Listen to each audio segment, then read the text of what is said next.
Nous allons traiter aujourd'hui, dans cette troisième rencontre, d'Ozias le Duc, mais vraiment d'une seule partie de sa production. Je vais parler simplement de quelques natures mortes. Vous allez voir, donc on va faire une approche un peu spécialisée. Je vais laisser de côté donc les paysages. Enfin, il y en a quelques-uns quand même qui sont importants, dont certains qui sont ici même. Et aussi, évidemment, toute la peinture religieuse, enfin, qui est énorme chez le Duc. Comme vous savez, ça a été le gros de son occupation, on pourrait dire.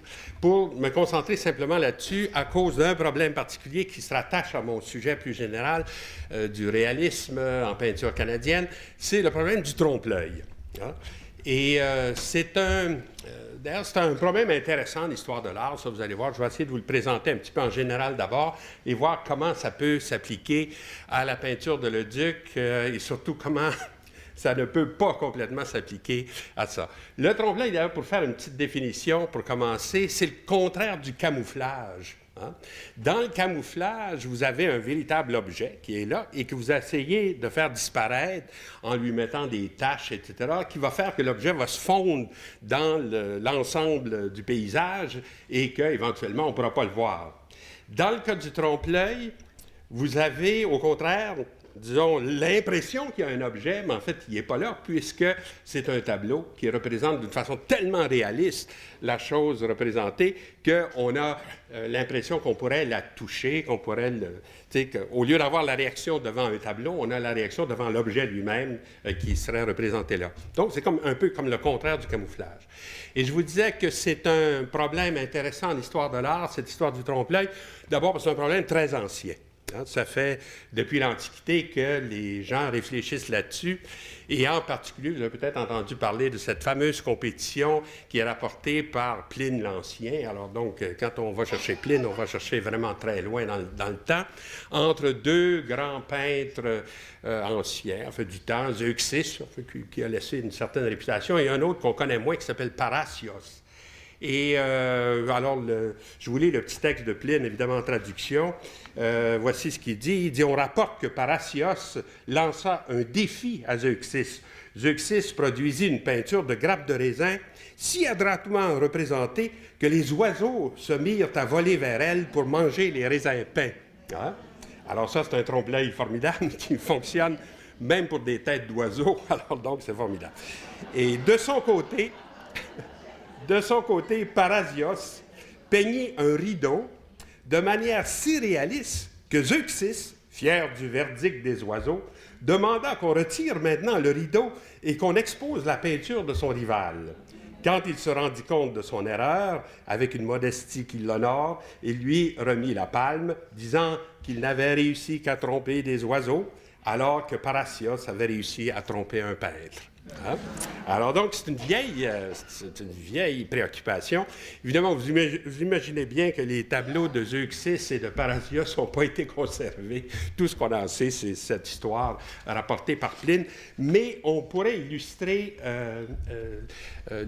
l'histoire de Parrhasios par des tableaux beaucoup plus récents, beaucoup plus proches de nous, et qui, évidemment, s'inspirent de cette histoire. Comme par exemple ce tableau-là de Raphael Peale, qui fait partie d'une famille de peintres américains.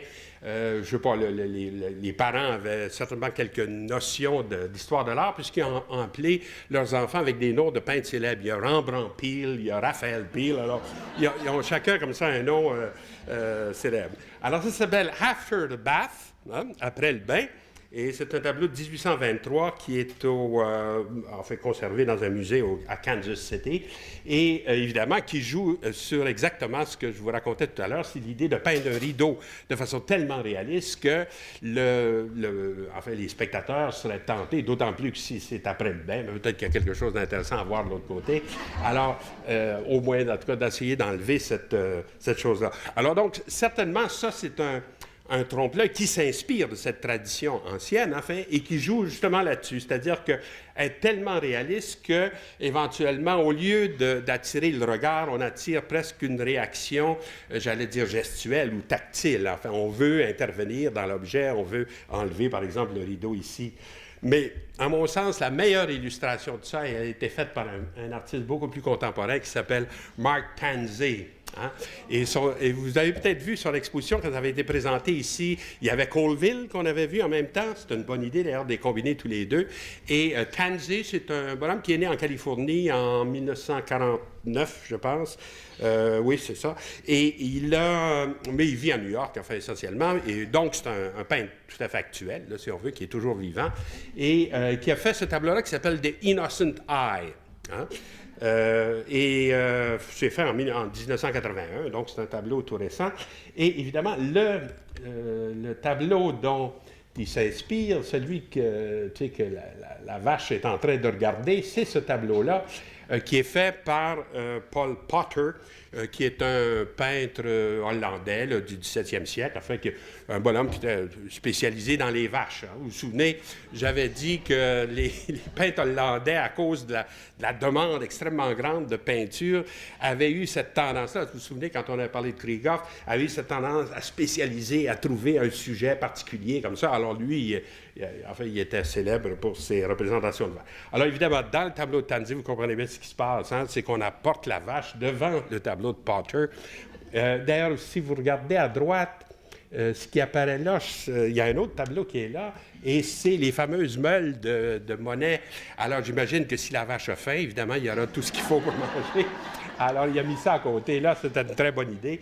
Et là, évidemment, les curators, ou les conservateurs, ou les historiens d'art sont là, en train de regarder si on va vérifier l'effet non pas sur des oiseaux puis d'une grappe de raisin, mais d'un jeune bœuf, parce que c'est ça qui est le titre de ça, sur une vache d'expérience. Est-ce qu'elle va tomber, s'exciter un peu à la vue du jeune bœuf en question?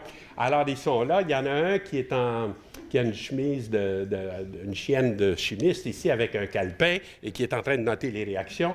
Il y a un autre qui n'est pas sûr de la réaction ici puisqu'il se promène avec une mop. Alors, qui va peut-être avoir une catastrophe si ça excite vraiment. Puis vous voyez, ils viennent d'enlever un voile en fait, devant. Exactement, au fond, c'est une citation de cette histoire de Pline là, que je vous racontais.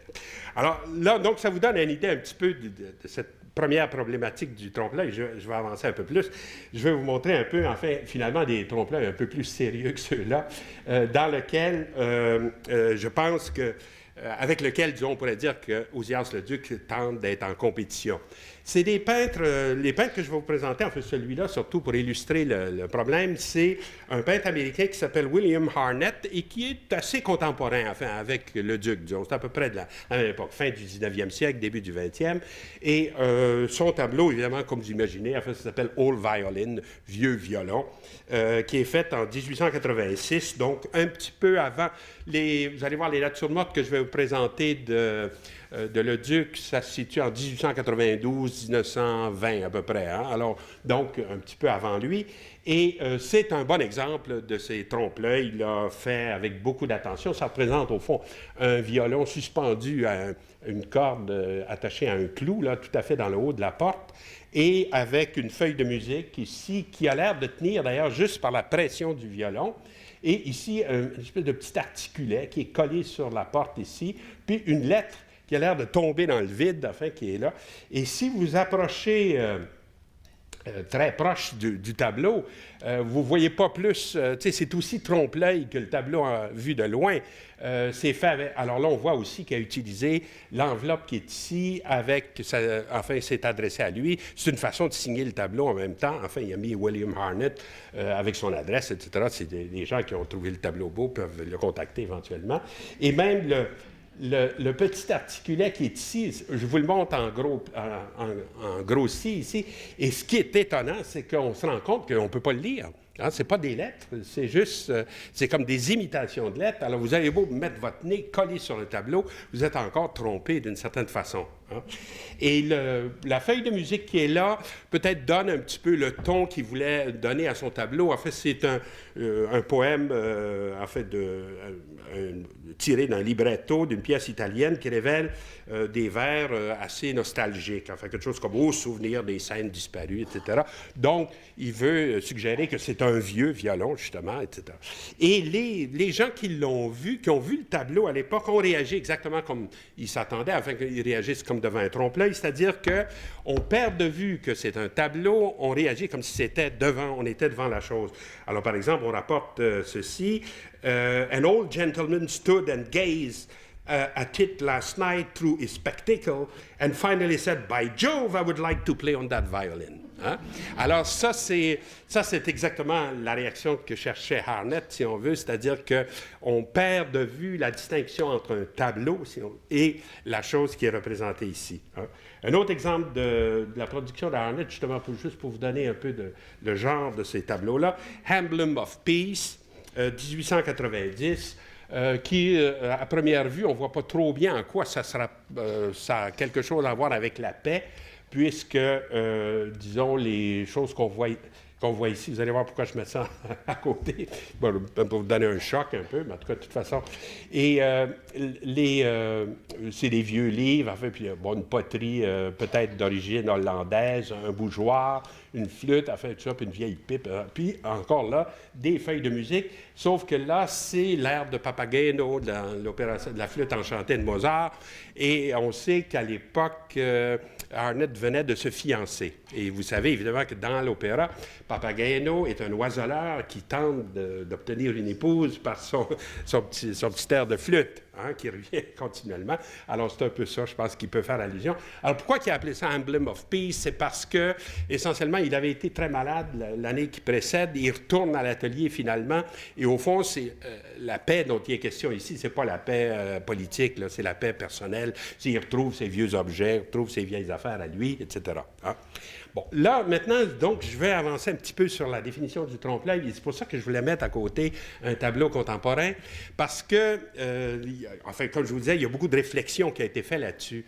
Une des réflexions importantes faites par Richard Wollheim, en fait, qui est Wollheim plutôt, W-O-H-L-E-I-M, Wollheim, qui est un philosophe, un esthéticien, mais en même temps, en fait, qui est très au courant d'histoire de l'art, tout ça, il confronte ces deux genres de tableaux-là pour dire, d'une certaine façon, nous avons une capacité qui serait peut-être unique au genre humain, de voir dans les tableaux un sujet représenté. C'est-à-dire que quand on vous présente un tableau, en général, on le voit comme tableau et on voit aussi le sujet représenté. Donc, on voit dans le tableau au-delà de simplement la surface qui est représentée ici.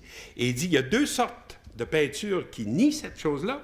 Soit une peinture très, très moderne qui vous donne que la surface, et donc, comme si, mettons, j'ai pris Voice of Fire parce que c'est archi célèbre ici au Canada, c'est la peinture de Barnett Newman, vous savez, qui a fait tant de scandale, qu'on a acheté à la Galerie nationale du Canada, puis nos politiciens, évidemment, qui sont très forts en histoire de l'art, comme vous savez, sont tous dénoncé ça comme une dépense somptueuse, épouvantable, etc. Ça avait été présenté, d'ailleurs, d'abord, vous savez, ce grand tableau qui fait 6 mètres de haut, qui avait été présenté au pavillon américain, tu sais, la grosse boule là, qu'on avait à l'Expo 67. Hein, c'est d'ailleurs une des raisons pour laquelle la veuve de M. Newman a accepté de vendre ça ici au Canada, parce que c'est un tableau qui avait été présenté d'abord à Montréal et qui, donc, faisait du sens ici. Alors, donc, où vous avez des tableaux comme ça qui s'affirment uniquement comme surface, hein, et qui ne vous donnent rien à voir autre que la surface, ou vous avez au contraire des tableaux de trompe-l'œil qui nient le fait qu'ils sont tableaux, et donc qui sont aussi des surfaces dans lesquelles on voit quelque chose. Hein. Là, on est juste devant la chose. Hein. Si vous voulez, au lieu de représenter quelque chose, il nous la présente. Hein. On pourrait faire une espèce d'opposition entre représentation, c'est-à-dire présenter de nouveau les objets, mais sous forme de tableau. Là, au contraire, on voudrait, en fait, vous faire croire presque que là, on vous présente les objets tels quels. Hein? Alors donc, et si bien que ça a amené certains esthéticiens à dire peut-être qu'il faut enlever le trompe-l'œil du domaine de l'art. Parce que si vous définissez votre peinture justement comme quelque chose qui s'affirme comme une représentation, s'il n'y a que présentation, on n'est peut-être plus dans le domaine artistique comme tel. Alors, il y en a qui sont allés jusque-là. Les trompe-l'œil seraient un genre de représentation, si on veut, mais qui ne serait pas de l'ordre pictural, qui ne serait pas de l'ordre de l'art habituel. C'est plutôt, ça pourrait être pour étonner les gens, pour presque un truc de cirque un peu, en fait, comme pour amuser les gens.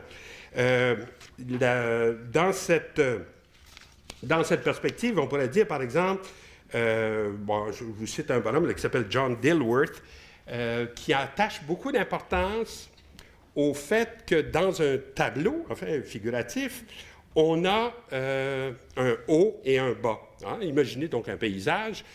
Si vous le mettez sur le mur, ben, vous voyez tout de suite que l'orientation même de la toile fait que ça fait partie de sa définition, ça. On ne peut pas mettre un tableau sur le côté ou en envers sans que tout de suite on soit gêné. Par contre, une carte géographique, par exemple, qui est aussi une représentation de quelque chose, vous pouvez la tourner un peu dans tous les sens, ça dépend. Vous pouvez l'orienter vers le nord, mais vous pouvez aussi regarder les distances entre deux villes, puis vous n'avez pas besoin de l'avoir. Alors, l'orientation, d'une certaine façon, de la carte géographique n'est pas inhérente comme au tableau figuratif. Hein. Et là, il dit, donc, on pourrait imaginer qu'un trompe-l'œil parfait, c'est un trompe-l'œil qu'on pourrait aussi éventuellement tourner dans tous les sens et que ça ne changerait strictement rien à l'image. Mais évidemment, si vous faites ça, disons, avec le violon ici, si vous mettez à pivoter le tableau, tout de suite, vous allez vous rendre compte que c'est un tableau, puisque le violon va suivre. Hein. Il ne se mettra pas à se balancer comme ça au bout de sa corde, comme s'il était vrai. Hein. Alors, donc, le test de rotation du tableau, on pourrait dire que des trompe-l'œil comme ça peuvent pas le passer. En fait, ils rateraient ce test-là. Hein. Et donc, ils sont vraiment des tableaux, d'une certaine manière. Et c'est sûr que toutes les natures mortes de Leduc ne pourraient pas passer non plus un test de rotation où vous les ferez pivoter comme ça, comme si les objets pouvaient suivre. Par contre, il y a un exemple chez Leduc de ça, et qui est assez surprenant. Et je vais essayer de vous illustrer ça de quelque façon. C'est dans son atelier, et ça, c'est Bordua qui raconte ça, je ne savais pas autrement.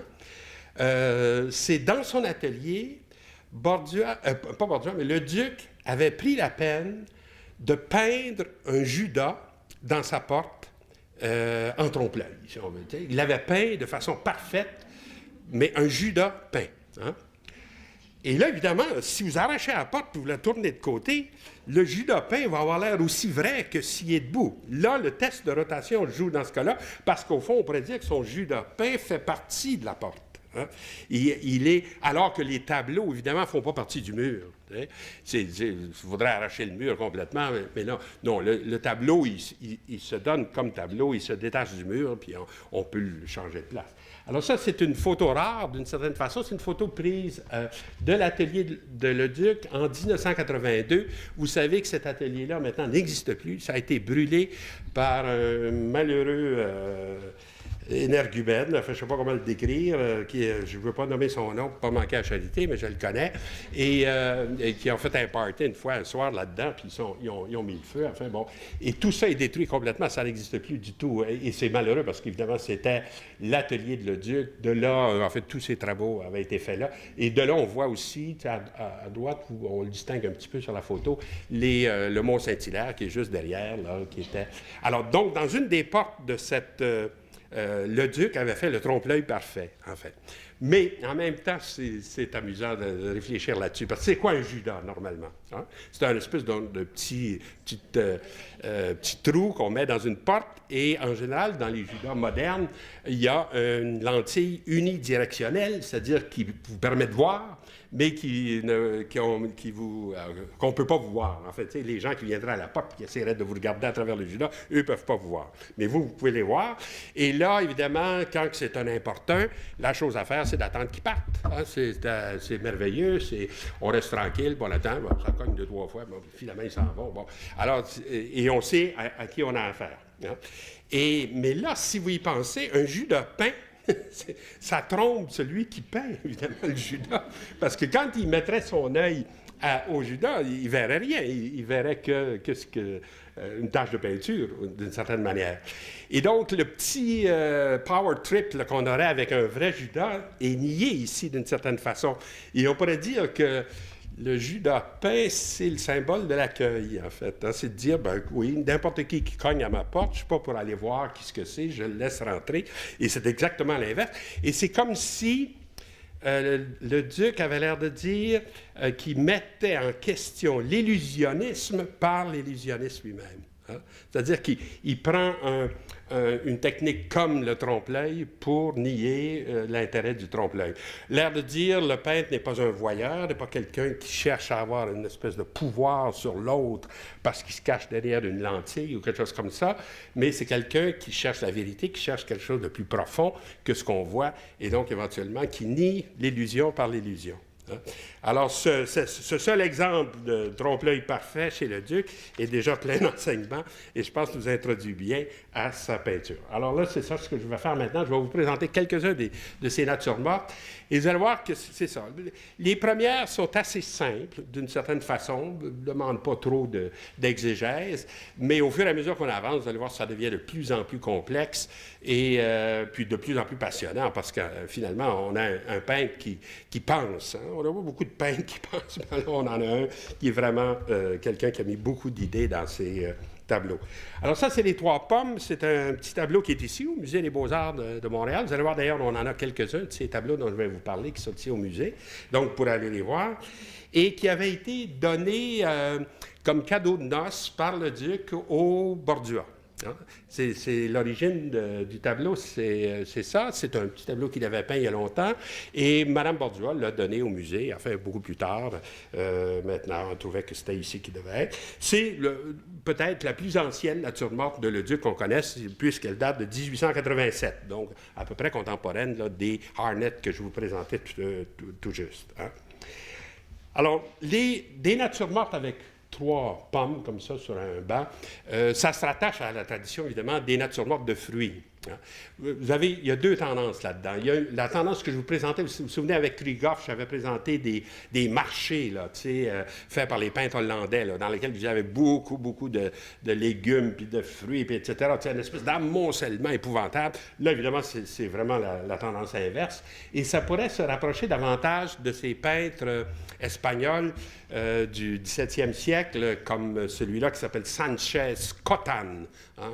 Juan, enfin Juan, si vous voulez, le Jean, Sanchez Cotan, qui est un peintre qui a une biographie assez particulière, puisqu'il est devenu frère convert dans une chartreuse à Ségovie, enfin, donc en Espagne, et il a peint cette chose-là, en fait, il fait beaucoup de ces petites natures mortes comme ça, tout à fait simples, puis ensuite dans lesquelles on pourrait dire que les fruits ou les légumes qui sont présentés là sont présentés uniquement pour la contemplation, puisqu'ils sont suspendus au bout des fils et qui ne sont pas là donnés comme des nourritures d'une certaine façon. Alors, s'il y avait à choisir pour le duc entre les deux tendances, on pourrait dire qu'il se rapproche davantage de cette approche-là. Et évidemment, dans le cas de Cotan, qui est un peintre religieux aussi, il y a cette idée non seulement de contemplation de la beauté de la nature, mais aussi la nature qui manifeste la sagesse divine. Hein?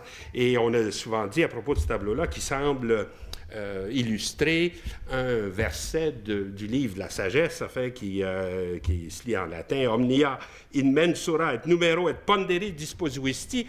Tu as disposé tout selon le nombre, les proportions et l'équilibre. Enfin, alors donc, on pourrait dire une espèce de...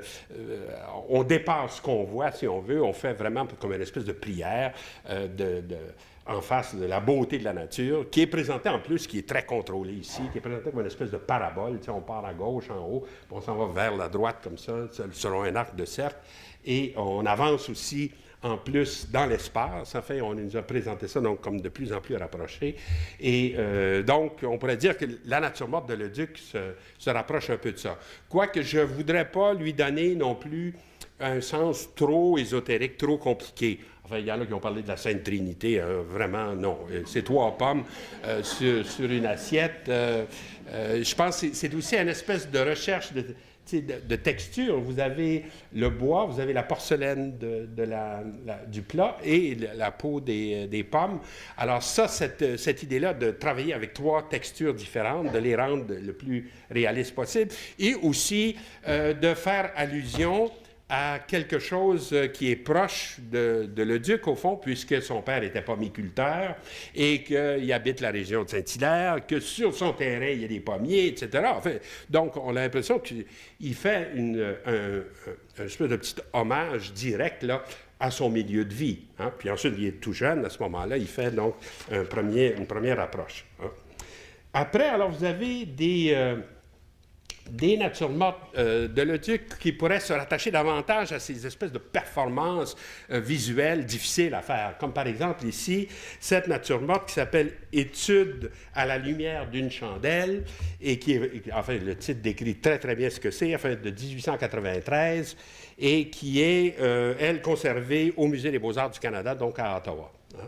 Et alors, donc, vous avez au centre une espèce de bougeoir ici, avec donc un pot en terre, un verre, puis là, on arrive à peine à distinguer, enfin, il y a quelques oignons de ce côté-là, puis un espèce de plat, comme vraiment des objets, disons, d'une maison paysanne, très simple, puis simplement révélés par la lumière de cette chandelle avec rien d'autre autour. T'sais.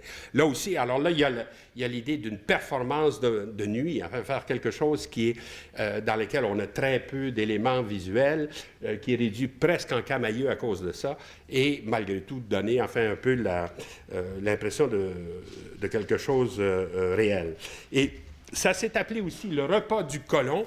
Ce n'est pas un très bon titre parce qu'il n'y a pas de repas vraiment, mais on voit, ça fait allusion par contre à cet univers paysan, comme les Trois Pommes, qui est un des intérêts de Leduc. Ça. Il a toujours resté attaché un peu à Saint-Hilaire, à sa région, et il a fait même des illustrations de livres qui étaient plutôt des livres là, de style un peu agriculturiste, là, tu vois, comme Claude Paysan ou des choses comme ça, fait par Choquette. Et donc ça, c'est une partie de son inspiration, certainement, qui a été toujours très importante. La nature morte aux oignons, qui est au musée de Joliette, enfin, qui sont très fiers d'avoir ça. Ils sont le petit musée donc près de Montréal, à Joliette, qui avait été acheté d'ailleurs dans le temps par le père Corbeil, et qui est aussi dans le même esprit. Hein? On retrouve nos oignons, sauf que là, ils occupent vraiment la première place. Et en plus, vous avez dans le plat de cuivre qui est là, l'idée de la réflexion. Alors là, c'est comme la peinture qui devient miroir de la réalité aussi et qui s'affirme comme telle, hein? Qui dit non seulement je vous présente le réel tel qu'il est, avec l'oignon coupé en deux, le couteau, tout ça, mais aussi dans le reflet du plat qui est présenté, une espèce de plat de cuivre. Alors, vous avez aussi cette idée que la peinture doit être un reflet de la réalité. Et encore là, Leduc ne travaille qu'avec des éléments, disons, tirés de la vie quotidienne. En fait, il n'y a pas de fruits exotiques chez Leduc. Il n'y a pas d'ananas ou de raisin ou de choses comme ça. Il prend toujours des choses qui sont près de lui et qui sont données comme ça, telles quelles, dans son environnement. Alors, ces natures mortes-là que j'ai présentées jusqu'à présent, je pense qu'on aurait tort de leur donner des sens trop ésotériques, trop compliqués. Hein?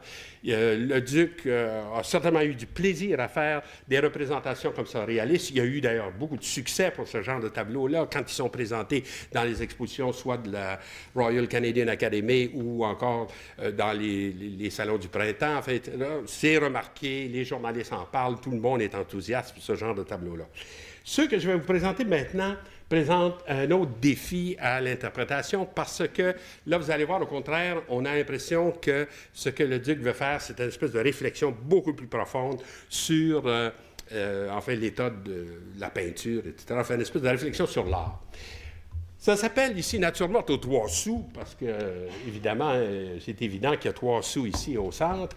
Et à première vue, on dit, tiens, ça se rattache à un aspect de la peinture de trompe-l'œil qui, enfin, jouait un petit peu sur la cupidité, si vous voulez, du visiteur. C'est-à-dire que ça consistait à représenter de façon très réaliste de l'argent. Hein?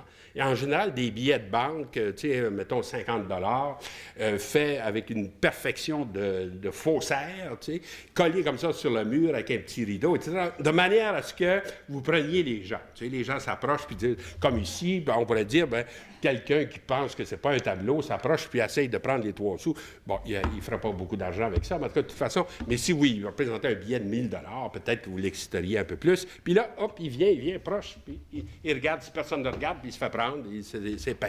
Hein? Et effectivement, il y a des trompe-l'œil qui jouent sur cette idée-là, comme celui-ci de John Haberly, qui est un peintre américain aussi, contemporain de Arnett, là, tout ça, enfin, vraiment dans le même esprit. Et si vous regardez, il y a un billet de, je ne sais pas combien, 50 $ peut-être, là, qui est là.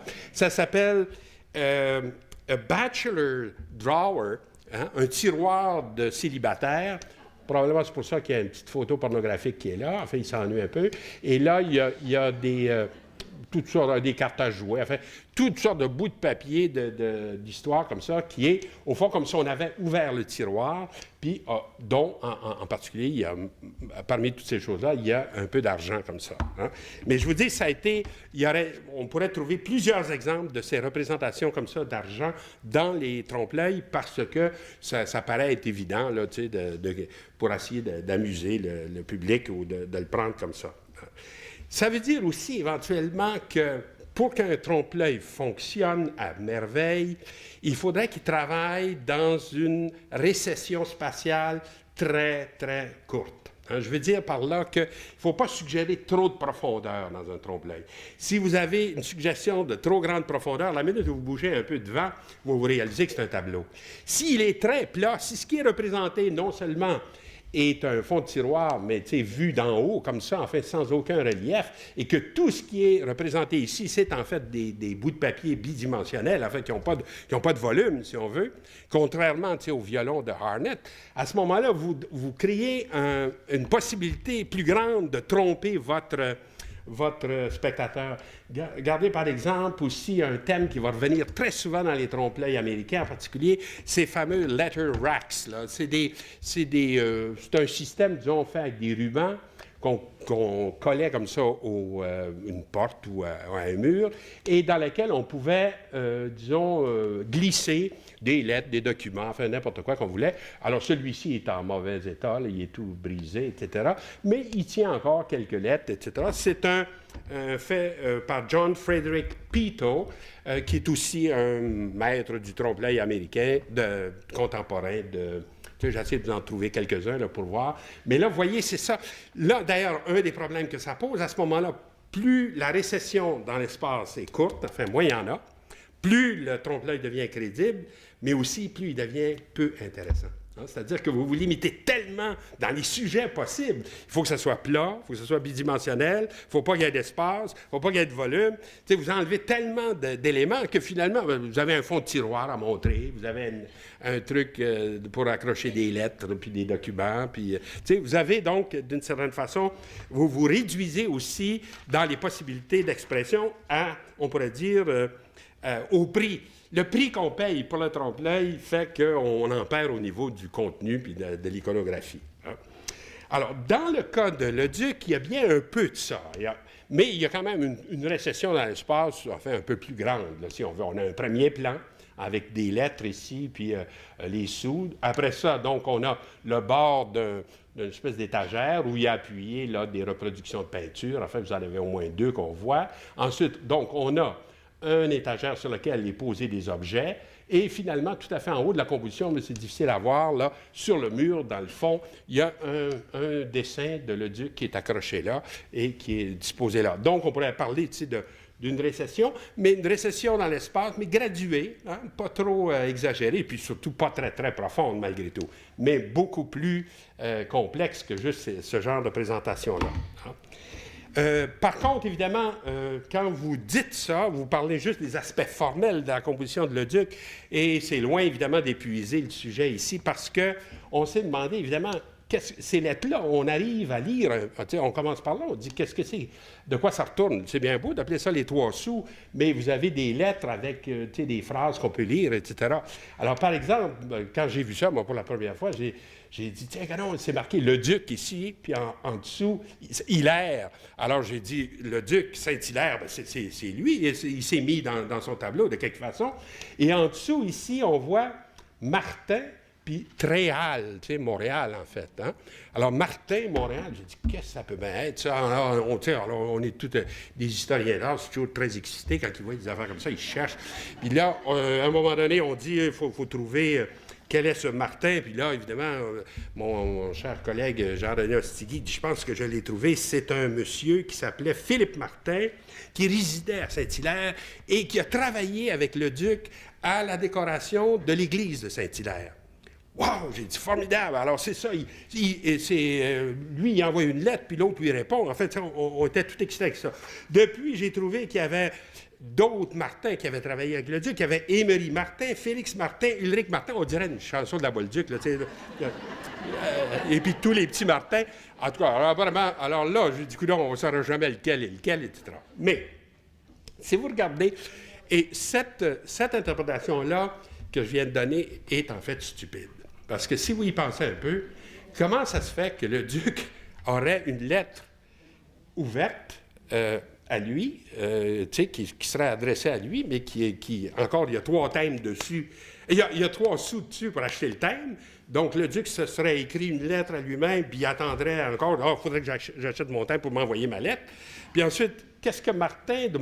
Martin n'est pas à Montréal, il est à Saint-Hilaire, il travaille avec lui, puis ensuite, il travaille avec lui 6 ans plus tard que cette peinture-là est faite. Est-ce qu'ils se connaissaient à cette époque-là? On n'en sait trop rien. Si bien que des gens plus intelligents que moi, puis plus subtils, ont trouvé qu'il fallait lire très attentivement ce qui est sur la carte, puis j'ai fait ce petit dessin, moi, pour vous expliquer ça. Ce n'est pas un dessin d'Audience le Duc, c'est un pur François Gagnon. Hein? Alors, d'après le Duc, mais enfin, juste pour vous... Et là, quand on regarde comme il faut OK, le Duc est bien écrit ici, puis Saint-Hilaire, puis PQ, tout ce qu'on voudra, mais ici, c'est M.A. Hein? Et donc, c'est difficile à voir sur le tableau à cause de l'ombre portée des sous. Or, qui est A, le duc? Antoine le duc, c'est le père d'Audience le duc. Hein? Alors là, ça a du bon sens. Son fils veut lui envoyer une lettre. Hein? Et Audience le duc veut écrire à son père, Antoine le duc. Et pourquoi, en particulier, en 1892, pourquoi il est intéressé à ça? Ils sont en train de construire l'atelier que je vous montrais tout à l'heure. Et c'est son père qui est un bonhomme, un forgeron, etc., puis qui est aussi un bon menuisier, qui est en train de l'aider à construire cet atelier-là. Alors, probablement que le duc a des choses à lui dire. Il dit, « Oublie pas de mettre telle chose dedans, il me faut une fenêtre sur le nord, ou je ne sais pas quoi. » En tout cas, donc, ils ont raison de... Mais alors, qu'est-ce que vient faire Martin? Si vous regardez comme il faut, le niveau où le mot Martin est écrit, c'est le niveau où on s'entendrait avoir une adresse plutôt qu'un nom de personne. Hein? C'est un peu bas sur l'enveloppe. T'sais. Normalement, le nom de personne, on devrait l'attendre quelque part ici. T'sais. Alors là, on s'est dit, c'est peut-être une adresse Saint-Martin. Et effectivement, il y a une adresse très importante pour le duc à ce moment-là, c'est 202 Saint-Martin à Montréal, parce que le duc est à Montréal et à Saint-Hilaire. Enfin, il fait la navette entre les deux endroits parce qu'il travaille à Montréal. Et surtout, 202 Saint-Martin, c'est plus que ça, c'est l'adresse de son maître, de Luigi Capello. Hein? Alors, quand on découvre ça, on dit, c'est formidable. Alors, c'est ça, quand il va à Montréal, il vit en pension chez Luigi Capello, et on peut vérifier ces choses-là. Vous savez, vous avez un bottin qui s'appelle le Lovell, qui vous donne les adresses de tout le monde à l'époque, puis tout ça. Alors, tu sais, vous en avez un par année. Alors, vous regardez celui de 1892, puis c'est très bien écrit comme ça, sauf que là, j'ai eu une surprise, c'est que c'est marqué, c'est l'appartement 202 rue Saint-Martin à Montréal, c'est bien l'appartement de Madame Capello, et on ajoute virgule veuve. Ah. Alors, Madame Capello veuve, puis du coup là, Luigi Capello, il était-tu mort à ce moment-là? Il n'était pas mort. Il est mort 10 ans après. Il est mort en 1902. Alors, je dis, c'est une farce plate, là, peut-être. Ils ont eu une querelle de ménage, je ne sais pas quoi. Alors, il dit, toi, mon vieux serpent, tu vas être mort. Bon, je ne sais pas trop ce qui s'est passé, mais c'est une affaire très, très étrange, parce qu'en effet, Luigi Capello meurt beaucoup plus, en tout cas, une dizaine d'années, et il meurt à Paris plus tard. C'est pas fini, mon histoire. C'est que... c'est vraiment du detective story, cette affaire-là. Madame Capello va devenir Madame le Duc à la suite de la mort de Luigi. 4 ans après la mort de Luigi Capello, le Duc épouse une cousine à lui, mais qui était la femme de Capello, et qui s'appelle Madame Lebrun, et il devient Madame le Duc. Et là, clac, le Cupidon. Hein? Qu'est-ce qu'il fait là, le Cupidon? Parce que c'est pas innocent. Il n'est pas complètement innocent, le Cupidon, là. Peut-être qu'ils ont déjà Madame Veuve Capello, puis l'autre qui n'est pas vraiment veuve, puis lui qui met un Cupidon dans son tableau, puis qui met l'adresse qui est importante pour lui. En tout cas, bon, je ne veux pas trop... on n'a pas affaire aux diaboliques, là. J'ai l'impression qu'ils sont en train de vouloir tuer le vieux mari. Mais de toute façon, c'est amusant de voir que le Cupidon apparaît là. Pourquoi? Bon, c'est quoi? C'est une carte postale hein, qui est là. Et d'ailleurs, on sait que le duc collectionnait des cartes postales comme ça. On le sait parce que, par exemple, il enseignait quand il a donné des cours d'art à Bordua, il utilisait comme ça des cartes postales. Bordua copiait ça très, très attentivement, etc. Donc, ça, c'est pas étonnant. Il y en a une autre, une espèce de petite reproduction derrière sur laquelle je vais revenir. Mais c'est fait d'après un tableau qui n'est pas très important, qui n'est pas connu beaucoup, d'un peintre allemand qui s'appelle Anton Meng. Et c'est un Cupidon aiguisant sa flèche. Enfin, exactement. Ça décrit assez bien la situation. Alors, il l'a mis là, ici, en deuxième plan. Hein. Alors, pour revenir à mes lettres, finalement, c'est quoi? C'est un échange entre le père et le fils, hein, essentiellement. C'est que la lettre qui est en dessous est envoyée par M. Antoine Leduc à son fils, qui est à Montréal, et l'autre est prêt pour lui répondre, puis lui envoie une lettre. Hein. Alors là, maintenant, on pourrait dire, bon, on peut enlever mon chef-d'œuvre à côté, là, puisque ça, c'est expliqué. L'autre chose qu'on peut expliquer aussi, semble-t-il, c'est la présence du deuxième tableau dans le tableau qui est ici. De quoi s'agit-il? Je ne sais pas si vous arrivez à voir, là, il y a un ange ici, avec une aile, et qui est en train de brandir, tu sais, le bras comme ça, avec une lance, là. Et ça, évidemment, c'est certainement Saint-Michel tuant le dragon, hein? Quelque chose comme ça.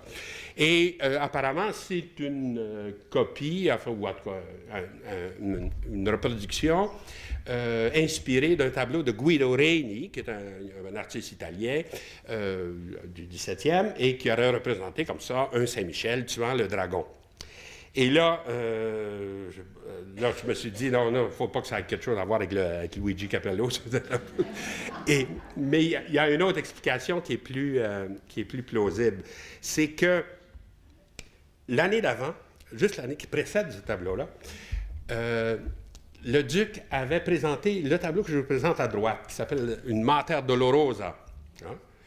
Et là, il avait fait, dans une exposition qui était présentée à l'Art Association, donc ici, dans le temps, il avait présenté deux tableaux. Il avait présenté celui-là, Mater Dolorosa, et à côté, un tableau qui était un Christ en croix, inspiré de Bonnat, hein, de Léon Bonnat, qui est un artiste français, et c'était indiqué comme tel. Mater Dolorosa par Ozias-le-Duc, et l'autre, d'après Léon Bonnat, Christ en croix par Ozias-le-Duc. Et là, il y avait un critique qui avait écrit que sa Mater Dolorosa ne devrait pas être présentée comme une œuvre originale, puisqu'elle se démarquait de Guido Reni. OK? Alors, il a fait donc allusion, le critique a dit non, c'est pas vraiment original. Enfin, bon, votre copie de Léon Bonnat, elle est avouée comme telle, mais ici, vous auriez dû dire aussi d'après Guido Reni. Hein? Et ça a beaucoup vexé le duc, parce qu'il avait pris la peine justement de dire, je peux faire des copies, mais je peux faire aussi des œuvres originales. En fait, c'était l'idée de présenter ces deux tableaux côte à côte. Et on sait par plusieurs réactions, enfin, qu'il n'a pas aimé du tout ce critique-là. Et c'est pour ça que, d'une certaine façon, il dit, tu vas en voir un Guido Reni, je vais t'en mettre un, mais ça va être le Saint-Michel-Archange tuant le dragon, c'est-à-dire le dragon critique, là. Alors là, et en plus, avec le Cupidon, tu sais, il y en a un qui a une petite flèche, l'autre qui a une lance. Enfin, on joue donc avec l'idée des deux piquants, là, si on veut, deux choses pour soit l'amour ou soit la destruction, d'une certaine façon. Hein. Et finalement, alors, si vous rentrez plus profond dans le tableau, là, vous avez on pourrait dire tout ce qui relève un peu des instruments du peintre, en fait, d'une certaine façon. C'est comme un tire-ligne ici, vous avez un encrier, enfin, pour le dessin, si on veut, de l'autre côté, et ici, des bouteilles, en fait, qui représentent probablement, tu sais, c'est l'huile de lin ou l'essence de térébenthine, en fait, selon les peintres utilisent pour peindre. Hein.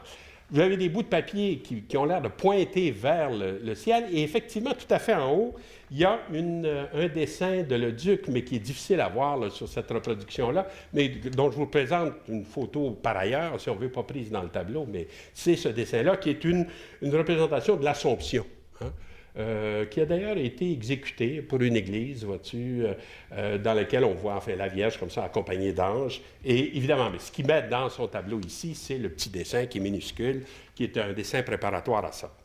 Alors là, vous avez à peu près tous les éléments disons, du puzzle, si on peut dire, parce que là, vraiment, quand on lit comme il faut le tableau, c'est ce que j'essaye de faire là, pour le moment, essayer de voir quelle est la nature de chaque élément, quel est leur sens, etc. Là, il faut se demander après, comment ça tient ensemble? Qu'est-ce qu'il propose de toute cette réunion de choses aussi disparates? Et là, pour le faire comprendre, je voulais faire intervenir un parallèle avec un autre peintre américain. Et vous allez voir pourquoi. C'est parce que je vais m'inspirer d'un grand critique qui s'appelle Michael Fried, qui a parlé de ce tableau-là de Thomas Eakins, qui s'appelle The Calligraphy Master, hein, le maître de calligraphie. Alors, c'est un vieux monsieur qui est en train, donc, de copier un document, comme on le faisait à l'époque, là, tu sais, vraiment avec la calligraphie. C'est un métier, d'ailleurs, qui a été complètement détruit par l'imprimerie, comme vous savez. Enfin, bon. Et ce vieux monsieur qui représentait là, le Calligraphy Master, c'est le père de Eakins. Alors donc, on pourrait dire aussi qu'il l'a représenté presque comme un enfant, c'est-à-dire il est vu comme s'il était plus haut que lui, hein, il regarde comme ça. Ce qui est intéressant dans le tableau d'Eakins et qui a du rapport avec le tableau de Leduc, c'est que vous avez deux plans. Vous avez un plan qui est à l'horizontale et qui est le plan de l'écriture, d'une certaine façon. Et vous avez par ailleurs le portrait qui est à la verticale, qui lui est de l'ordre de la peinture.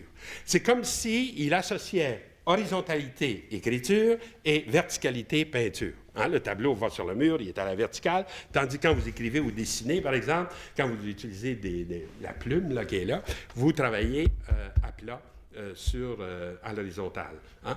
Donc, on pourrait dire qu'on aurait quelque chose de ça chez Leduc aussi, puisque les lettres sont présentées sur un plan horizontal, si on veut. Par contre, les tableaux sont à la verticale, à la fois les reproductions du petit Cupidon et le petit dessin qui est sur le mur, là, tout à fait en haut de la composition. Hein? Alors, on pourrait dire qu'on trouve une opposition un peu de ce type-là. L'écriture qui sert à construire, dans le cas de l'échange de lettres avec son père, ou à détruire, dans le cas du critique qui démolit ses tableaux, opposé à la peinture qui, elle, est l'absolu. Et la recherche de la vérité est plus forte que ça, puisque ce qui nous donne, au fond, c'est une vue très, très réaliste de son atelier, d'une certaine façon. Et Leduc aime toujours ça, les triades comme ça. Hein? Vous auriez donc l'écriture qui est positive et négative, et la peinture qui est au-dessus de ça, qui est autre chose. Alors, peu à peu, plus on regarde le tableau, plus on se dit, tiens, au fond, ce qu'il est en train de nous dire, c'est une réflexion sur sa peinture, sur ce qu'il a fait, sur ce qu'il fait, au fond, hein, qui est comme qui part avec des éléments tout à fait communs, là, près de lui, mais finalement qui a une idée beaucoup plus profonde qui est derrière et qui est celle d'une auto-réflexion sur la peinture elle-même. Quand on a compris ça, enfin, j'avais aussi une autre reproduction de Eakins, juste peut-être parce que vous connaissez peut-être plus ce tableau-là. Hein, c'est ce peintre-là. C'est un peintre américain qui a très réaliste aussi, puis qui a travaillé souvent d'ailleurs avec la photographie. Et là aussi, on pourrait dire qu'on a la même chose. Vois-tu, l'eau est à l'horizontale, et c'est l'endroit du dessin, des reflets, si on veut, et le personnage, au contraire, est à la verticale, c'est l'endroit de la peinture. C'est comme si on trouvait un peu le même type d'opposition entre peinture et écriture, comme je vous donnais tout à l'heure. Mais enfin, c'est surtout The Writing Master, évidemment, qui est le Calligraphy Master, là, qui est un bon exemple de ça. L'autre tableau que je vous présente maintenant de Leduc, qui est très célèbre et qui aussi... enfin, vous allez voir, tourne un peu autour du même genre de préoccupation. C'est un tableau qui s'intitule La phrénologie, hein, et qui est de 1892, qui a été longtemps dans la collection de Maurice Corbeil, et à cause de ça, qui a abouti au Musée d'art contemporain de Montréal, je ne sais pas ce qu'il fait là, il serait mieux ici, mais en tout cas, de toute façon, ils l'ont au Musée d'art contemporain. Hein. À cause, quand ils ont acquis une partie de la collection Corbeil, ils ont eu ce tableau-là en même temps. Et c'est un petit tableau, hein, ça mesure 33 par 27 cm. Alors donc, il ne faut pas imaginer très, très grand. Là, les diapositives, vous grossissez ça fantastiquement. Là aussi, si je décris simplement le tableau, vous allez voir encore, c'est un peu le même genre d'approche, c'est-à-dire qu'on a une espèce d'énigme, hein? On voit des objets qui ont l'air un peu disparates, puis peu à peu, tout ça se met à prendre du sens. Alors, donc, au premier plan, on a ici des instruments à dessiner. Tu sais, on a un tire-ligne, on a une efface, on a une espèce de compas. Et de l'autre côté, au contraire, c'est des tubes de peinture qui sont là, avec un verre dans lequel il y a des pinceaux. Hein? Alors là, on a l'impression, ah oui, c'est ça, il fait un peu comme tout à l'heure, l'allusion au métier du peintre, enfin, qui met ici. Mais par contre, qu'est-ce que fait un buste phrénologique au milieu des instruments de peinture? Ça, c'est plus mystérieux. De quoi s'agit-il? Vous savez, en gros, hein, la phrénologie, c'était un système pseudo-scientifique. Enfin, donc, c'est vraiment abandonné maintenant. Ça vient du mot grec phrène, qui veut dire l'esprit. Hein.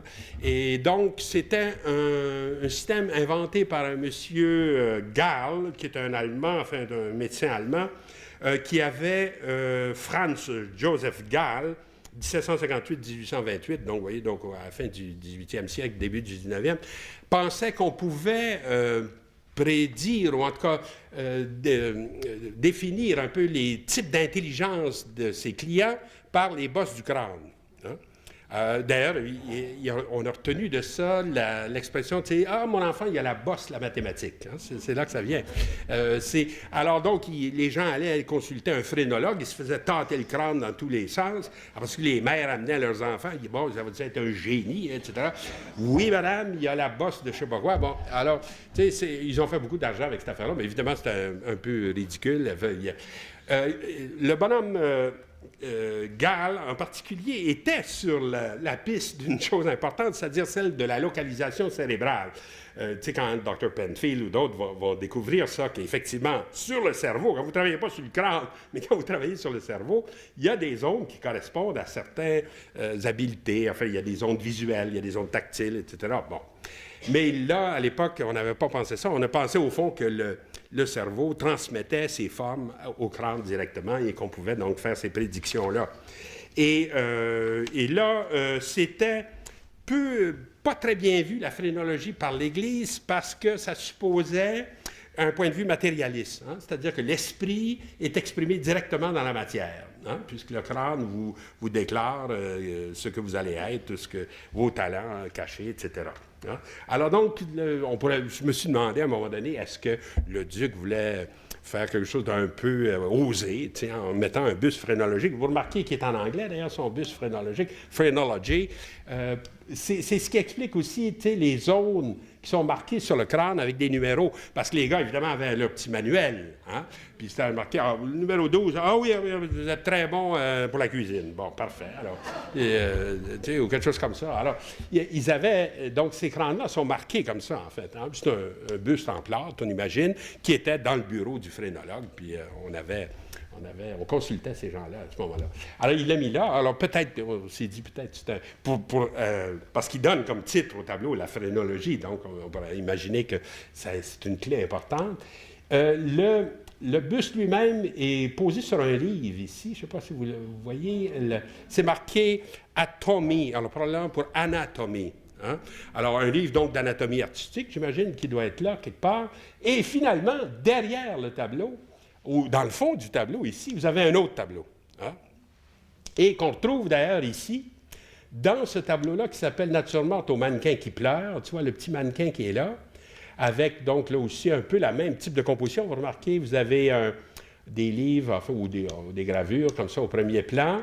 Ensuite, au lieu du buste ici, on a un mannequin. Derrière, on a un tableau de Leduc. Puis finalement, encore le même tableau ici avec des dames un peu... enfin, comme il y a une dame principale qui est entourée de toute une série d'autres, là. Hein? Et ce tableau-là, il semble que le duc l'a aimé. Ah oui, ça c'est, regardez, c'est ce qui est là, hein, derrière. Ça s'appelle les râteaux ou la muse dans la forêt. En fait, c'est un petit tableau de le duc. Et ce que je voulais vous montrer, c'est que ça, c'est l'atelier de le duc à l'intérieur. En fait, le duc est ici en train de jouer aux dames avec un de ses amis. Et regardez ici à gauche, c'est le tableau qui est là. Tu vois, qui est ici, dans ce... Puis je pense d'ailleurs, la Mater Dolorosa est quelque part, là. Elle est ici, hein? C'est ça? Moi, je la vois à peine, là, parce que je suis trop de côté. Elle est là? Ouais. Alors, puis là, ben, c'est pris dans son atelier, avec certains de ses tableaux. Mais on voit, ce tableau a dû l'intéresser beaucoup, puisqu'il l'a mis dans la nature morte au mannequin qui pleure, là, celle que je vous présentais juste avant ça. et aussi dans la phrénologie. Et là, on s'est beaucoup demandé ce que c'était, ça, ce tableau-là. Tu sais, c'est pas un tableau célèbre et connu. Et on doit à l'expertise de Michael Pantazzi du Musée des Beaux-Arts du Canada, qui est un érudit merveilleux, puis c'est un charmant garçon en plus. Alors, et c'est le genre de gars qui trouve des affaires fantastiques, qui publie presque rien, puis qui sait tout ça par cœur. Alors, la seule chose à faire, c'est quand vous publiez, c'est vous tenir à côté de Michael Pantazzi, puis dire, je peux-tu dire ça dans mon article? Oui, allez-y. Puis alors, il fait un petit hommage en bas de page, puis ça y est. C'est lui qui a trouvé, c'est quoi cette affaire-là? Il dit, c'est un tableau d'un type qui s'appelle William Frost, F-R-O-S-T, et qui s'appelle Sabrina. J'ai dit, Michael, là, you help us a lot. Hein? Qu'est-ce que c'est ça, Sabrina? Qu'est-ce que ça vient faire là? Et là, en faisant un peu plus de recherche, le bonhomme Frost, évidemment, est absolument inconnu. C'est un peintre anglais du 19e siècle. On ne sait pas qui c'est. On sait qui a fait ça, c'est tout. Et on a fait un peu de recherche sur Sabrina. Et Sabrina, c'est le nom latin de la Severn. Severn, c'est un fleuve en Angleterre. Et au fond, ce que Frost a voulu faire, c'est de représenter le fleuve et ses affluents. Alors, le fleuve est comme une dame qui est servie par 8 autres demoiselles autour. Et effectivement, la Severn a 8 affluents, semble-t-il, en tout cas. Et probablement que le duc savait ça, enfin, avait quelques notions de cette affaire-là, puis il aimait ce tableau-là. Enfin, il l'a mis donc comme arrière-plan. Alors là, vous avez vraiment tous les éléments du puzzle encore, hein, où on a toutes sortes d'éléments disparates un peu, et puis on essaie de faire du sens avec ça. Et au fond, je pense qu'il faut revenir à la description. Au début, ce qu'on a, c'est dessin et peinture, et je dirais même c'est l'art, enfin, ou la peinture, si on veut, comme métier. Hein, au départ. Et ça, c'est un vieux thème qu'on retrouve dans l'art hollandais aussi, cette idée de l'art comme métier. Je vais aller juste un peu plus loin. Je vous montre un exemple d'un tableau de David Bailly, en fait, j'imagine, je ne sais pas comment est-ce qu'on peut prononcer ça à la hollandaise, mais ça a l'air d'un nom français un peu, hein, B-A-I-2-L-Y, David Bailly, une nature morte de 1651, alors là, qui est bien avant, évidemment, le Duc, là, qui est c'est une nature morte du 17e siècle, mais dans laquelle, au fond, on a un peu la même idée de la peinture comme métier, mais confronté à toutes sortes d'autres métiers, tu vois. Le jeune peintre est ici, il est identifié comme peintre parce qu'il tient un appui-main, là, tu sais, c'est ses baguettes, quand il faisait des tableaux très, très réalistes, tu sais, si vous avez moindrement un peu pas de Parkinson, mais en tout cas un petit peu si vous n'avez pas la main trop sûre, alors vous appuyez votre main sur un bâton comme ça, puis vous pouvez faire des choses très, très détaillées. Alors ça, évidemment, c'est une indication qui s'est représenté, lui, comme peintre, et il a fait d'ailleurs son portrait juste à côté, en fait, pour montrer, regardez ce que je peux faire. Je peux faire le portrait d'un portrait d'un portrait. Hein. Alors là, et sur sa table, il y a un encombrement épouvantable, et si vous remarquez, il y a tout ça, on pourrait dire que toutes les matières sont évoquées, tu sais, il y a du métal, il y a du verre, il y a un crâne, évidemment, en plus, parce qu'il y a un peu une idée d'une vanité. Il y a du marbre. Il y a même une chandelle avec une petite fumée. Puis il y a des bulles de savon qui se promènent comme ça. Là. En tout cas, vraiment, tu sais, on dit what you see, it's what you get. Il nous en a donné, lui, pour notre argent, beaucoup. Tu sais. Mais c'est un peu l'idée que la peinture est comme un autre métier. Tu sais, comme le sculpteur est un métier, la transformation des métaux, la transformation de toutes les matières, finalement, est un métier. Alors, on pourrait dire, donc, dans ce sens-là, la nature morte de Leduc fait partie d'une longue tradition, en fait, dans laquelle les peintres se réclament, c'est ça, non seulement, disons, du côté intellectuel de la peinture, là, comme la Cosa Mentale de Léonard de Vinci, si on veut, mais aussi, c'est un métier. C'est quelque chose qu'on doit apprendre par l'exercice, par la pratique, et qui demande beaucoup de temps et d'efforts, etc., et qui ne peuvent pas s'improviser. Alors, tu sais, donc, ils veulent souligner cette chose-là, et chez Leduc, c'est fait de façon très claire. Il a mis d'un côté les instruments du dessin, et de l'autre, le côté de la peinture. Il y a la peinture en tube, mais ça va jusqu'à, c'est difficile à voir sur une reproduction, puis quand vous verrez le tableau, vous remarquerez, ça va jusqu'à suggérer aussi les couleurs optiques, parce que dans le reflet du verre, on voit comme un petit arc-en-ciel, tu sais, comme si toutes les couleurs étaient analysées comme un phénomène de prisme, si on veut. Hein? Et là, alors, les pinceaux qui sont là. Donc, d'abord, la peinture comme métier. Mais ça ne s'arrête pas là. C'est qu'ensuite, vous avez la peinture comme science, c'est-à-dire le traité d'anatomie qui est là, et pas pour rien. Et même, on pourrait dire, la phrénologie, comme c'est la technique pour découvrir des contenus spirituels à partir de la matière, c'est une excellente définition de la peinture. Hein? La peinture est quelque chose de matériel qui suggère des contenus spirituels, qui suggère des contenus plus profonds. Hein? Alors pour lui, donc, la phrénologie est comme un symbole, si on veut, de la peinture elle-même. Hein? Alors c'est la peinture comme métier, la peinture comme science, et finalement, enfin, le tableau qui est dans le fond, c'est la peinture comme symbole, comme inspiration, si on veut, c'est-à-dire, et on trouve une autre trinité, là. Tu sais, je vous disais, chez le Duc, on a toujours des triades comme ça. Alors là, ce serait la peinture comme métier, la peinture comme science, et la peinture comme inspiration. Et effectivement, vous avez trois vues de l'eau dans ce tableau-là. Vous avez l'eau pour vrai, hein, dans le verre ici. Vous l'avez ici dans une gravure qui est peut-être inspirée de Corot. Hein? Ça fait penser un petit peu à Corot. Et vous savez, Corot est connu pour avoir représenté les brumes, puis des petits lacs, puis des choses comme ça. Alors donc, là, on aurait la vraie eau, l'eau physique, si on veut. On aurait l'eau représentée de façon plus ou moins réaliste. Et finalement, en arrière, l'eau représentée, mais de façon symbolique, hein? À partir du tableau de Frost. Hein? Alors là, finalement, toutes les choses ont l'air de se mettre en place. Ça a l'air d'un tableau qui se tient et qui, encore une fois, est en train de parler de la peinture, hein, de nous parler de la peinture. Et il y a une autre série de natures mortes de Leduc qui prennent, je pense, en fait, qui tournent autour d'un autre thème, puisque ça présente surtout des livres. Hein. Mais vous allez voir, c'est un peu comme l'opposition entre l'art et la connaissance, sur laquelle ça va jouer. Hein. Ici, nature morte, livre, tout simplement, 1892. Ça a été présenté à la Art Association of Montreal, donc qui est ici même, là, c'est-à-dire à l'époque, le musée n'était pas ici, il était plutôt sur la Phillips Square, là, mais en tout cas, de toute façon, ça a été présenté donc dans le contexte du futur musée des Beaux-Arts, si on veut, puisque la Art Association, c'était l'ancêtre du musée.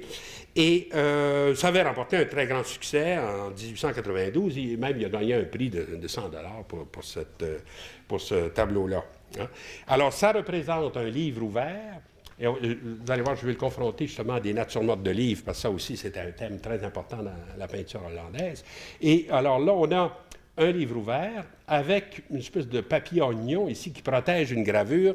Il paraît-il ce qu'on appelle une serpente. Enfin, je ne connaissais pas ce mot-là, mais il paraît que ça s'appelle comme ça. On n'en trouve plus, évidemment, dans les livres modernes, mais dans les vieux livres, on en a encore comme ça. Et là, donc, ici, il n'y a rien. Et de ce côté-là, il y a une reproduction, mais on arrive à peine à la voir. Et derrière, évidemment, une rangée de livres avec quelques titres, hein, tu sais, qu'on arrive à lire un peu. Et là, si vous regardez on a tenté d'identifier, évidemment, le tableau qui est représenté ici, parce que peut-être qu'il y a une clé. Tout ce qu'on peut dire, on n'a pas trouvé d'auteur, mais si vous regardez comme il faut, vous allez voir, on a l'impression que c'est un peintre qui est à son chevalet, avec une toile devant lui, puis un modèle derrière. Alors, c'est intéressant, ça veut dire donc, c'est un tableau qui représente l'art, enfin, qui représente la peinture, mais qui est voilé ici, enfin, qui est comme vu à travers un voile.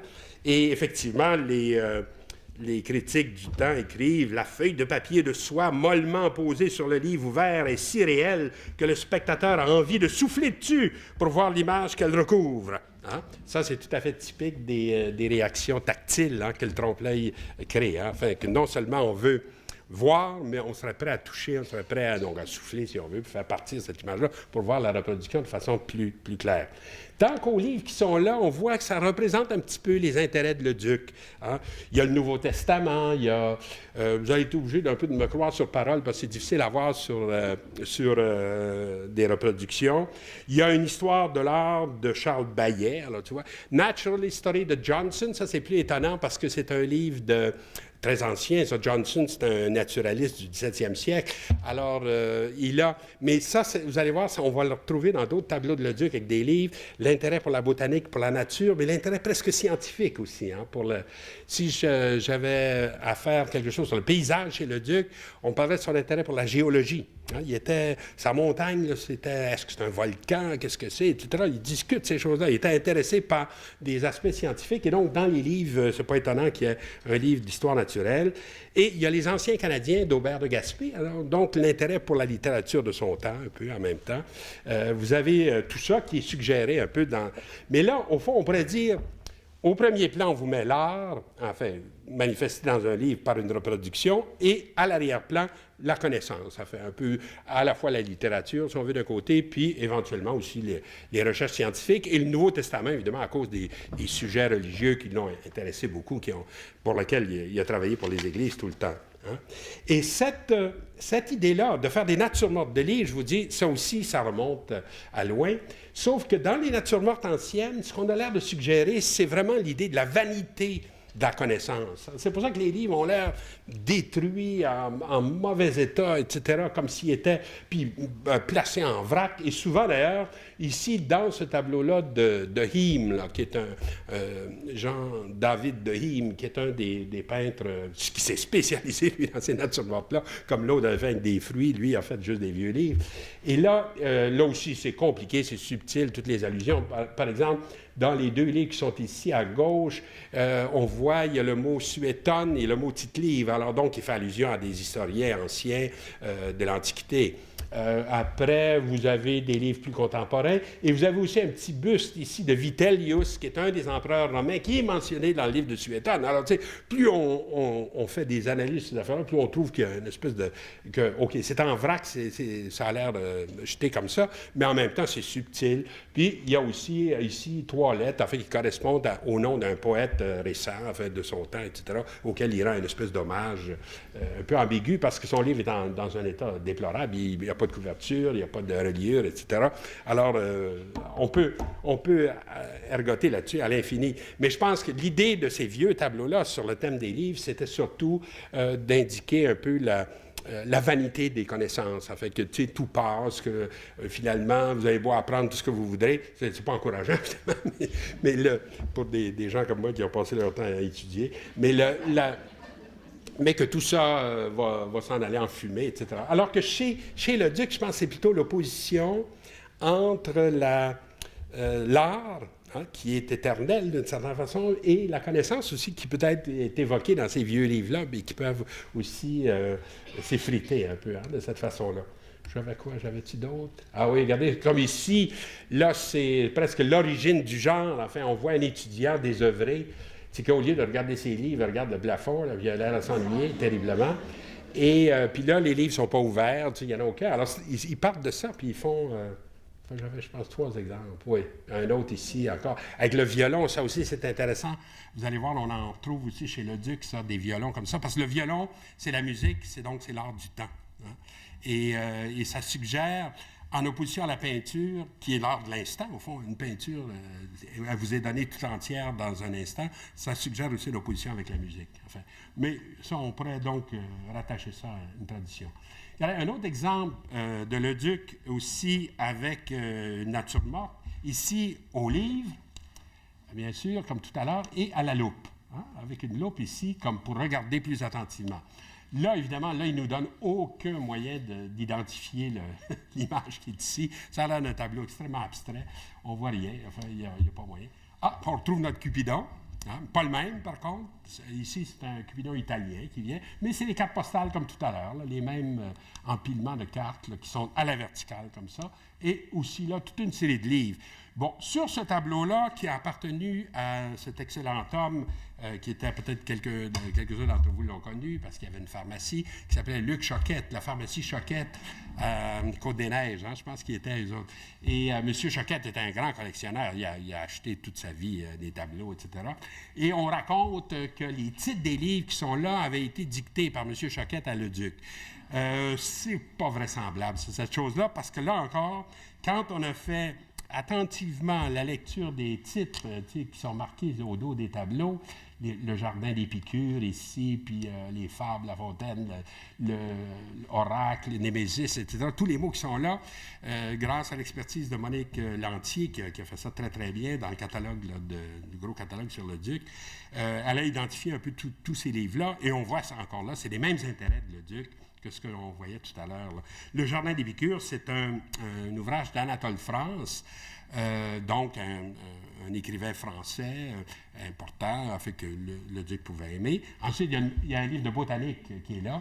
Et là aussi, ça correspond à ce que je vous disais tout à l'heure, sauf que là, c'est un manuel à l'usage scolaire. Ça s'appelle « Botanique à l'usage des élèves de la classe de 5e A et B hein, », par un monsieur Seustier.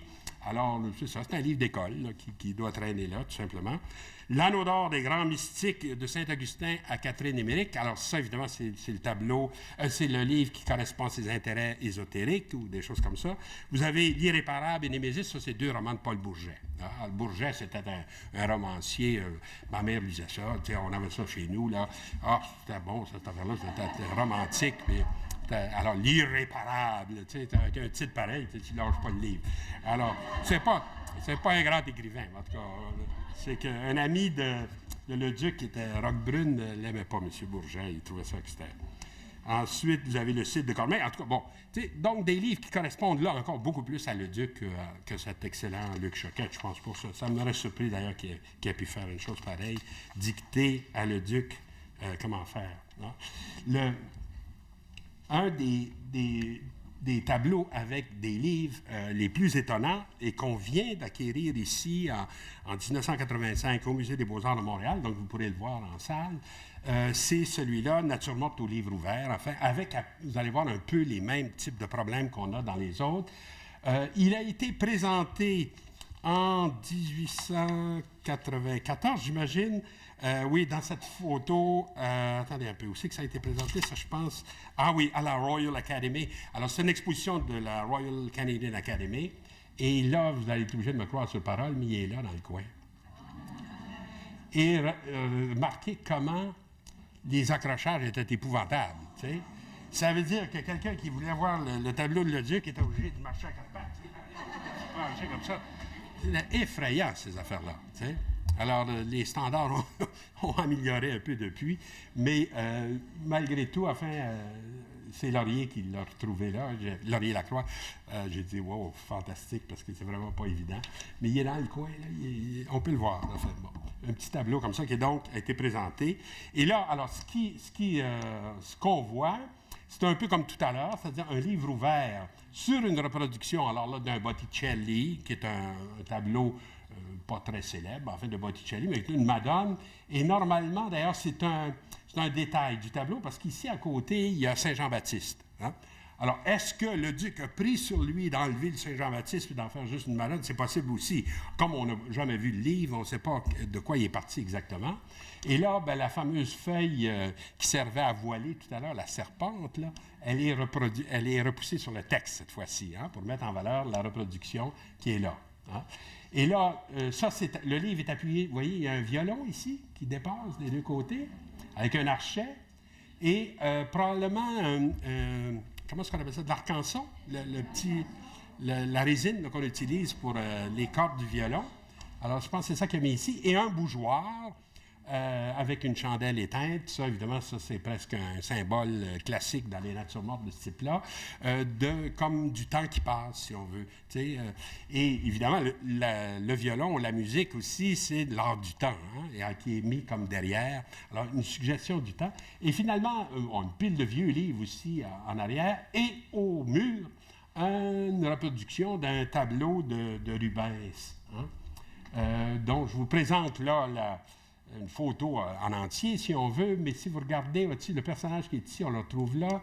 Il y en a un autre ici qui est comme... Alors, c'est quoi? C'est une scène de la présentation de Jésus au temple. Hein. C'est la Vierge qui amène l'enfant Jésus et qui le donne entre les mains du grand prêtre Siméon, qui le prend dans ses mains. Mais là aussi... disons, le duc a coupé le tableau, si bien qu'on ne voit pas le petit Jésus. Il devrait être là, mais il l'a enlevé aussi du tableau. Et je ne pense pas qu'il faut faire quoi que ce soit de ça, c'est juste pour mettre en scène son tableau. Il ne pouvait pas faire autrement, enfin, il fallait qu'il le coupe à quelque part. Mais là aussi, on retrouverait donc l'opposition musique et peinture, d'une part, et d'autre part aussi la pérennité, si on veut, de l'art par rapport au côté éphémère de la musique et au côté éphémère, qui est suggéré aussi par la bougie, là, par la chandelle qui est éteinte en plus. Hein. Alors là, toujours, donc, tous ces tableaux avec des livres comme ça, on a affaire à autre chose que tout à l'heure. C'est pas vraiment une réflexion sur la peinture comme telle. Sinon, si on la voit dans un contexte plus large, enfin, à travers tous les arts, si on veut. Hein? Comment on situerait la peinture par rapport à d'autres arts, comme la musique ou comme la littérature. Hein? Et le dernier... la dernière nature morte que je voulais vous présenter, c'est aussi une nouvelle arrivée ici au Musée des Beaux-Arts de Montréal, Nature morte au mannequin. Il existe effectivement des natures mortes qu'on connaît par des photographies et qu'on n'a pas encore retrouvées telles quelles de Leduc. Hein? Et alors, probablement que ça va réapparaître dans le marché à un moment donné, ça. Et ils sont toutes, en général, très, très intéressantes, très sensationnelles à regarder. Alors, celle-ci, ça s'intitule tout simplement Nature morte au mannequin, hein, à cause qu'on retrouve notre petit mannequin ici. Au fond, de quoi s'agit-il? Vous savez ce que c'est, ces mannequins? Hein? C'est les artistes utilisaient ça pour étudier un peu les postures de leurs personnages. Alors, ils leur donnent toutes sortes de... ils sont articulés, alors tu peux changer les bras, les jambes, etc. Ici, d'ailleurs, c'est assez curieux. Ils reculent. Si vous le regardez d'en bas, il y a les pieds qui s'en vont dans cette direction-là. Puis si vous regardez d'en haut, il s'en vient vers nous. Tu sais, c'est comme s'il était vraiment fait en deux sections complètement contradictoires l'une et l'autre. Et là, il prend une allure très... Il pleure pas ici, là. Il est au contraire comme un orateur ou un chanteur. Hein, il a la main sur le cœur, puis le bras étendu, il est en train de déclamer quelque chose. Enfin, il est beaucoup plus enthousiaste que tout à l'heure. Hein. Alors là, si vous regardez le tableau, si vous en faites l'analyse un peu, vous allez voir, au premier plan, donc on a un cahier de dessin dans lequel le dessin qui est là, c'est un dessin de Leduc, qui est un dessin préparatoire au décor qu'il a fait à l'église de Saint-Hilaire. Hein. Donc, c'est tout de suite après son voyage en Europe. En fait, il avait fait un petit voyage en France pour aller se documenter pour ce travail-là. Il revient et il fait cette petite nature morte avec donc des cahiers de croquis qu'il a fait probablement à Paris, en fait, qui sont au premier plan ici. Et même là, disons, le dessin qui est ici, en vertical, avec cette espèce de forme-là, ça fait penser aux représentations des évangélistes qu'on a dans l'église de Saint-Hilaire aussi. Il y en a 4 là, qui sont en dessous des jubés. Là, c'est quand vous rentrez dans l'église, les 4 tableaux que vous voyez d'abord, c'est les évangélistes, puis ils ont un peu cette forme-là. Alors donc, on a l'impression qu'il a mis au premier plan un peu ses préoccupations récentes.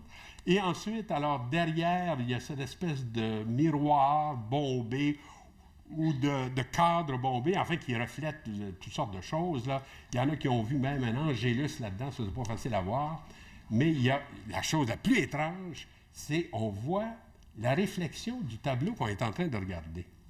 Voyez-vous ici? Tu vois, le petit carré rouge et le mannequin qui est ici avec le même geste, qui est dans le tableau, qui est comme si le tableau fini était dans le tableau en train de se faire. Hein?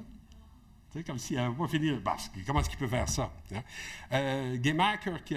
Arling Gemaker, qui a travaillé beaucoup sur la nature morte de Leduc, a tenté d'expliquer ça par tout un jeu de miroirs très compliqué. Je ne suis pas sûr qu'il faille aller de ce côté-là. J'ai l'impression qu'il a pu le faire d'imagination. Et finalement, en arrière, qu'est-ce que c'est? Bon, il y a un personnage qui a l'air les yeux mi-fermés et qui est associé avec un mannequin au contraire très grandiloquent. Ça, on a trouvé la source de ça. Je ne sais pas si c'est... Oui, c'est ça. Hein, si vous comparez. Alors, autrement dit, c'est un tableau fait à partir de cette sculpture-là, qui est fait par un monsieur Curtius, encore là, qui est très inconnu, on ne sait pas trop qui c'est, et qui représente Voltaire agonisant. Hein? Alors là, c'est intéressant, ça, Voltaire, que ça vient faire dans un tableau de Leduc. Hein? Alors, et agonisant. Et là, d'une certaine façon, et là, le tableau qui est là, qui est fait d'après cette sculpture, est fait par Capello. OK? Donc, c'est aussi un cadeau du maître de Leduc, représentant Voltaire agonisant, qui met dans le tableau, et qui, à mon sens, il oppose à un Voltaire éloquent, quand il était en pleine forme et vivant, et qui est représenté par cette espèce de petit mannequin-là. Et on les retrouve tous les deux dans le miroir qui est au centre du tableau. Alors là, on a vraiment une affaire très compliquée, c'est-à-dire que c'est comme si Leduc se mettait dans son tableau en train de le faire, en représentant le tableau fini, y compris d'ailleurs avec le cadre. Si vous regardez, il y a un cadre autour, c'est comme ici. Et sur le cadre, il y a écrit évidemment, encore là, une trinité. La peinture, c'est ligne, couleur et composition. Donc, on retrouve notre trinité à la Leduc. Hein. Et alors, je conclus, parce que tiens, on pourrait continuer indéfiniment, j'imagine, mais c'est très essoufflant, c'est très difficile à analyser, mais je conclus en disant, OK, je suis parti avec l'idée du trompe-l'œil, mais vous remarquez comment on en est loin finalement. Hein? C'est-à-dire que là, on a une peinture qui est très réaliste, mais qui en fait est symbolique. C'est-à-dire qu'à partir de l'illusion, on va au-delà de l'illusion, on trouve finalement des contenus beaucoup plus spirituels et beaucoup plus profonds. Alors, merci.